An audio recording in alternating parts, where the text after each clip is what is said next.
Badan Pelaporan dan Analisis Transaksi Keuangan atau PPATK mengungkapkan bahwa sebanyak 602.419 warga DKI Jakarta terlibat dalam permainan judi online, yang dikenal dengan sebutan judol, sepanjang tahun 2024. Total transaksi yang tercatat mencapai 3,12 triliun rupiah melalui 17,5 juta kali transaksi. Dari jumlah tersebut, sebanyak 15.033 warga tercatat sebagai penerima bantuan sosial, termasuk program Kartu Jakarta Pintar, KJP, dan Kartu Jakarta Mahasiswa Unggul, KJMU, dengan nilai transaksi judi online mencapai 67 miliar rupiah dalam 397.000 kali transaksi. Temuan ini menimbulkan keprihatinan karena dana bantuan sosial yang seharusnya digunakan untuk kebutuhan dasar masyarakat justru dipakai untuk kegiatan perjudian daring. Wakil Gubernur DKI Jakarta, Rano Karno, menjelaskan bahwa sekitar 5.000 penerima bansos diduga menggunakan dana bantuan untuk bermain judi online. Hal ini menunjukkan adanya risiko penyalahgunaan program sosial yang bersumber dari anggaran publik. Rano menekankan pentingnya penegakan aturan agar bantuan sosial tetap tepat sasaran dan digunakan sesuai peruntukannya. Menanggapi temuan tersebut, Gubernur DKI Jakarta, Pramono Anung, menegaskan bahwa pemerintah provinsi akan menertibkan penerima bansos yang kedapatan terlibat judi online. Pemprov DKI akan segera berkoordinasi dengan instansi terkait, termasuk PPATK, untuk memverifikasi data dan memastikan tindakan tegas terhadap penerima bantuan sosial yang menyalahgunakan dana. Pramono menyatakan bahwa langkah ini penting untuk menjaga integritas dan akuntabilitas program bansos, sekaligus memastikan bantuan sosial memberikan manfaat nyata bagi masyarakat yang membutuhkan. Selain itu, Pemprov DKI menekankan perlunya pengawasan yang lebih ketat terhadap program bantuan sosial.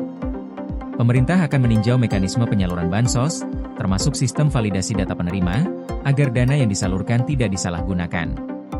Upaya ini juga melibatkan peningkatan edukasi kepada penerima bansos tentang penggunaan dana secara bijak, sehingga mereka memahami bahwa bantuan sosial adalah hak yang harus dimanfaatkan untuk kebutuhan dasar dan pengembangan diri, bukan untuk perjudian daring. Kasus ini menjadi pengingat bagi seluruh warga Jakarta yang menerima bansos untuk memanfaatkan dana dengan penuh tanggung jawab. Pemerintah menegaskan bahwa setiap pelanggaran akan ditindak tegas, mulai dari pemutusan sementara hingga penghapusan dari daftar penerima bansos, sesuai regulasi yang berlaku. Langkah ini juga menjadi bagian dari upaya Pemprov DKI dalam meningkatkan transparansi dan akuntabilitas penggunaan dana publik. PPATK sendiri menegaskan bahwa data yang diperoleh menunjukkan adanya tren penyalahgunaan dana bansos oleh sebagian kecil penerima.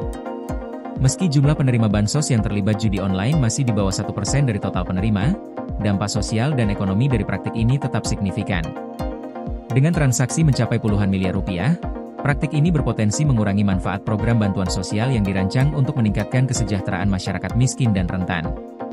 Pemprov DKI Jakarta juga mendorong keterlibatan masyarakat dan aparat terkait untuk mendukung pengawasan program bansos. Dengan langkah-langkah preventif dan penegakan aturan yang tegas, diharapkan penyalahgunaan dana bansos dapat diminimalkan. Selain itu, edukasi tentang literasi keuangan dan penggunaan dana secara bijak diharapkan dapat menjadi bagian dari budaya baru bagi penerima bantuan sosial, sehingga program sosial berjalan efektif, tepat sasaran, dan memberikan dampak positif bagi masyarakat luas. Dengan langkah-langkah ini, Pemprov DKI Jakarta menegaskan komitmen untuk memastikan bantuan sosial mencapai tujuan utamanya, yaitu meringankan beban ekonomi masyarakat yang membutuhkan, sekaligus meminimalkan risiko penyalahgunaan yang dapat merugikan warga dan negara. JL jelang Hari Kesaktian Pancasila, listrik terbangun, alam tetap lestari. Panen perdana garam Aceh. PLN hadirkan energi untuk UMKM di momen menyambut Hari Kesaktian Pancasila.